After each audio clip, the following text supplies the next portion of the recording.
Hello friends, I am Kavya here. So இன்னைக்கு நம்மளோட வீடியோல என்ன பார்க்க போறோம் அப்படினு பாத்தீங்கன்னா ஸ்டாண்டர்ட் 10th ஓட சாப்டர் 7 மென்சுரேஷன்ல எக்ஸாம்பிள் 7.9 and 7.10 ரெண்டுமே இந்த வீடியோல நம்ம பார்க்க போறோம். ஓகேங்களா? ஃபர்ஸ்ட் 7.9ல என்ன கொடுத்திருக்காங்கன்னு பார்க்கலாம் வாங்க. 7.9 பாருங்க. Radius of spherical balloon increases from 12 cm to 16 cm.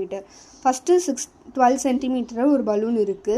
அதுல ஏர் வந்து பம்ப் பண்றாங்க. ஸோ ஏர் பம்ப் பண்ணதுல அது 16 cm சேஞ்ச் ஆகுது. ஓகேங்களா? ரேடியஸ் வந்து சேஞ்ச் ஆகுது. ஸோ இந்த ரெண்டுத்தோடைய சர்ஃபேஸ் ஏரியா ஆஃப் பலூன் எவ்வளோன்றதை நம்மள கண்டுபிடிக்க சொல்லியிருக்காங்க ரேஷியோவா. ஸோ அது எப்படி கண்டுபிடிக்கலாம்னு பார்க்கலாம் வாங்க. ஓகே, நமக்கு வந்து ரெண்டு ரேடியஸ் கொடுத்துருக்காங்க இல்லையா, அதனால நம்ம R1 R2ன்னு எடுத்துக்கிறோம். ஓகேங்களா? ஸோ இதில் வந்து நம்மள ratio of surface area of balloon தான் நம்மளை கண்டுபிடிக்க சொல்லியிருக்காங்க. அதுக்கு ஃபஸ்ட் நம்ம கர்வ்டு சர்ஃபேஸ் ஏரியா கண்டுபிடிக்கணும்.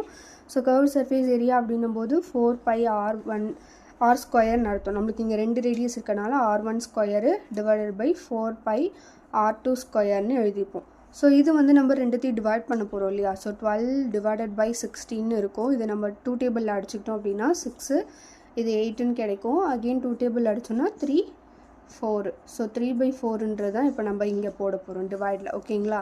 ஸோ 4πயும் கேன்சல் ஆகிடும். And R1 square R2 square நம்ம ஸ்கொயர் பண்ண போகிறோம். ஸோ இங்கே கிடைச்ச வேல்யூ எடுத்துக்கோங்க. 3/4 ஹோல் ஸ்கொயர் தான் நம்ம ஸ்கொயர் பண்ண போகிறோம் இல்லையா. ரெண்டுத்துக்கும் ஸ்கொயர் இருக்கனால ஹோல் ஸ்கொயர்னு போட்டேன். ஸோ ஸ்கொயர் பண்ணிங்கன்னா என்ன கிடைக்கும் நமக்கு? 9, 3 3s are 9 divided by 4 4s are 16. So இது வந்து என்னது நம்மளுக்கு ரேஷியோவில் எழுத சொல்லியிருக்காங்க இல்லையா. So ratio of surface area equal to 9:16. இதுதான் வந்து நம்மளுக்கான ரேஷியோ. ஸோ இதுதான் வந்து எக்ஸாம்பிள் 7.9. ஸோ நெக்ஸ்ட் நம்ம 7.10 பார்க்கலாம் வாங்க. எக்ஸாம்பிள் 7.10 பாருங்கள்.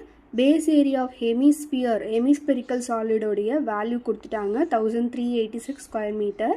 இதுலேருந்து நம்மளை என்ன கண்டுபிடிக்க சொல்லியிருக்காங்கன்னா டோட்டல் சர்ஃபேஸ் ஏரியா கண்டுபிடிக்க சொல்லியிருக்காங்க. ஸோ எப்படி கண்டுபிடிக்கலான்னு பார்க்கலாம் வாங்க. நம்மளுக்கு வந்து பேஸ் ஏரியா ஆஃப் ஹெமிஸ்பியரோட வேல்யூ கொடுத்துட்டாங்க இல்லையா. பேஸ் ஏரியானு நம்மளுக்கு என்ன ஃபார்முலாங்க? πr ஸ்கொயரா. ஸோ πr ஸ்கொயரோட வேல்யூ தான் இப்போ நம்மளுக்கு 1386ன்னு தெரியும். Total surface area of hemisphere கண்டுபிடிக்க போகிறோம். So total surface area of ஹெமிஸ்பியரோட ஃபார்முலா என்னது நமக்கு?